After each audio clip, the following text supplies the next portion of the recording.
Kalimitang nang dahil sa lupa ang pinagsisimula ng hidwaan ng dalawang panig. Sino nga ba talaga ang may karapatan? Ang unang nanirahan ba o ang huling nanirahan? Ang tumira na matagal o ang tenant na nag-alaga ng lupa? Ganito rin ang naging dahilan kung bakit mayroong giyera ngayon sa pagitan ng Israel at Palestine. Ang tanong natin, kailan nga ba nagsimula ang gulo sa dalawang estadong ito at ano ang malalim na ugat nito? Na sa pagdaan ng mahabang mga taon, ang usapin at hidwaan ay hindi pa rin natatapos. Yan ang ating aalamin dito sa ating bagong video. Pero bago ang lahat, kung hindi ka pa kasama dito sa ating channel, classmate, kailangan pa bang i-memorize yan? Subscribe mo na yan.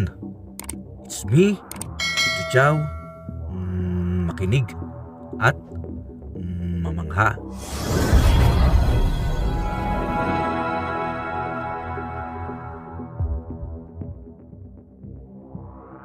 Noong matalo ng Britanya ang Ottoman Empire noong unang digmaang pandaigdig, ang Britanya na ang sumakop o humawak sa Palestine na nooy tinatawag din na Historic Palestine o Land of Canaan.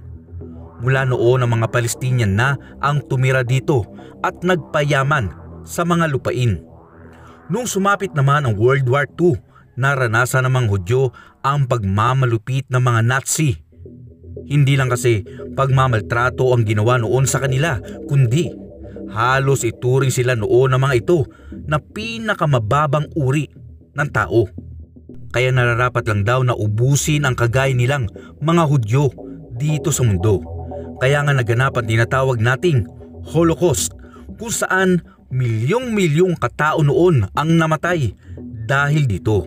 Nakaramihan nga ay mga Hudyo o mga Jews. Dahil gustong makatakas sa tiyak na kapahamakan noon ng mga Hudyo mula sa Europa, ay pinili ng karamihan na magtungo ng Palestine. Para sa kanila kasi ang Palestine ay ang lupang ipinangako at ang mga kagaya nila mga Jews ay ang mga pinili para tumira dito. Na hindi naman tinutulan ng Britanya ang pagpasok ng mga refugees sa Palestine. Pero dahil sa pagtira ng mga Hudyo sa rehiyon ng Palestine, ay hindi naman ito nagustuhan ng mga Palestinong nakatira na dito o dinatnan ng mga Hudyo sa lugar na ito. Dito na nagsimula ang hindi pagkakaunawaan ng mga Hudyo at Palestinians hanggang sa magkaroon na ng ilang mga pagtatalo at away sa dalawang panig. At dahil hindi na makontrol ng Britanya ang sigalot ng dalawang panig, ay ipinaubaya na nila ang sitwasyon sa United Nations noong 1947 matapos ang ikalawang digmaan. At bahala na daw ang UN na solusyonan ang hindi pagkakaunawaan ng dalawang ito. Hanggang sa magdesisyon ang United Nations na hatiin na lamang ang rehiyon sa dalawa, ang Arab State at Jewish State, at tinawag ito na Resolution 181 o kilala rin bilang Partition Plan. Dahil sa nangyaring hatian ay nagkaroon ng sariling estado ang Israel noong May 1948 na nagpataas naman sa kilay ng mga Palestinian. Hindi lang dahil sa pagkakaroon ng Hudyo ng sarili nitong estado, kundi bakit tila mas malaki pa ang nasakop ng mga Hudyo kaysa sa kanilang matagal nang nanirahan sa Palestine. Dahil sa hindi matanggap na desisyon at paniniwalang naagrabyado sa sinasabing hatian ang Palestine, ay nagkaroon ng protesta at labanan sa panig ng Israel at Arab-Palestine. Halos sa mismong araw din na paghahati ng dalawang estado ay tinambangan ng mga Arab-Palestine ang bus na may mga pasaherong Hudyo na papunta sana ng Jerusalem.